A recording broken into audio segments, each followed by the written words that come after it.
आज हम एक ऐसी सभ्यता की कहानी में उतरने वाले हैं जो दुनिया की सबसे पुरानी और सबसे प्रभावशाली सभ्यताओं में से एक है। हम बात कर रहे हैं चीन की, एक ऐसी कहानी जो हजारों साल पुरानी है। तो चलिए इस सफर की शुरुआत करते हैं। 4000 साल। जरा इस नंबर के बारे में सोचिए। ये कोई छोटा मोटा आंकड़ा नहीं है। ये इतना लंबा समय है कि सोचकर भी हैरानी होती है।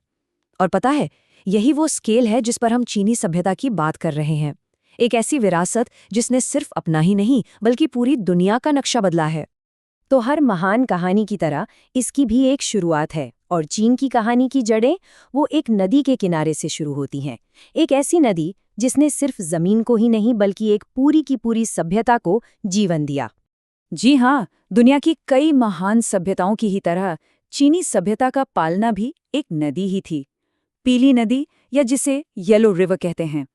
इसी के उपजाऊ किनारों पर पहले गांव बसे, खेतीबाड़ी शुरू हुई और धीरे धीरे एक महान संस्कृति की नींव रखी गई। सब कुछ यहीं से शुरू हुआ।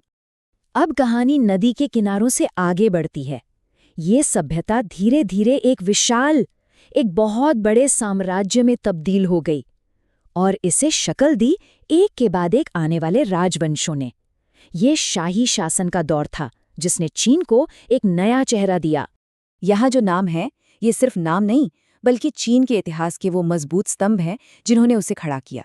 सबसे पहले शांग राजवंश, जो अपनी कमाल की कांस्य कला के लिए मशहूर हुए। फिर आई जो, जिन्होंने स्वर्ग का आदेश या मैंडेट ऑफ हेवन का कॉन्सेप्ट दिया। इसके बाद आया वो राजवंश जिसने सब कुछ बदल दिया, किन, जिसने पहली बार बिखरे हुए चीन को एक सूत्र में पिरोया। और फिर हान राजवंश, जिसके दौर में मशहूर सिल्क रोड बना और फला फूला। सोचिए, हर एक ने अपनी एक ईंट लगाई और चीन की नींव को और भी मजबूत कर दिया। ये जो बात कही गई है, कई राज्यों से एक साम्राज्य बनाया गया, ये चीन के इतिहास का सबसे बड़ा टर्निंग पॉइंट है। कल्पना कीजिए, एक जमाना था जब चीन कई छोटे छोटे आपस में लड़ते हुए राज्यों में बटा हुआ था। लेकिन फिर आया एक ऐसा शासक जिसने इस बिखरे हुए नक्शे को हमेशा के लिए बदल दिया। और वो शासक थे पहले सम्राट किन शी हुआंग। उन्होंने वो कर दिखाया जो किसी ने सोचा नहीं था। उन सभी बिखरे हुए राज्यों को एक किया और एक अखंड चीन की नींव रखी।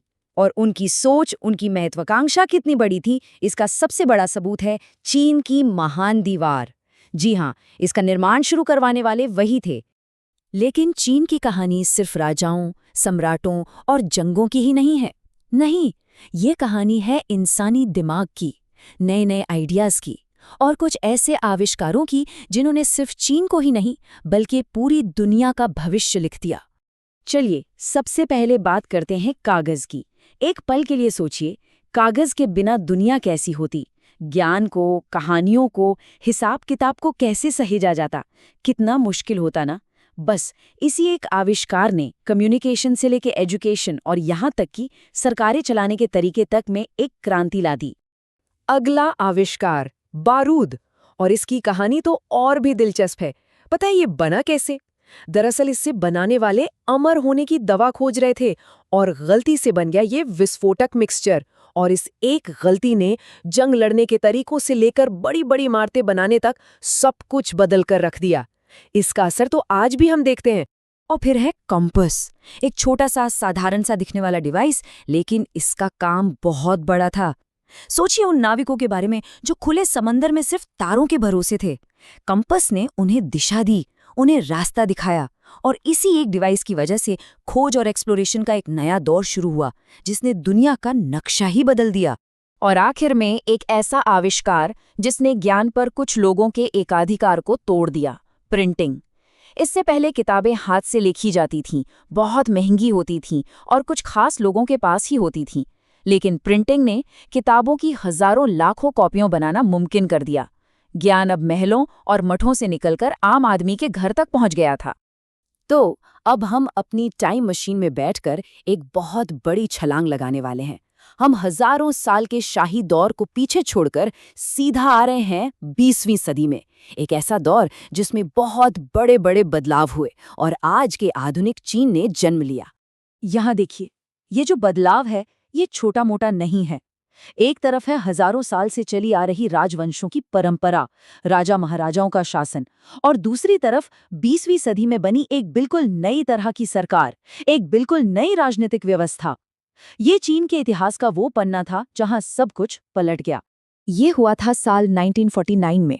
एक लंबे और थका देने वाले गृह युद्ध के बाद माओ त्से तुंग के नेतृत्व में पीपल्स रिपब्लिक ऑफ चाइना की स्थापना हुई। इसी के साथ हजारों साल पुराना शाही दौर हमेशा के लिए खत्म हो गया और चीन की कहानी में एक बिल्कुल नया चैप्टर शुरू हुआ।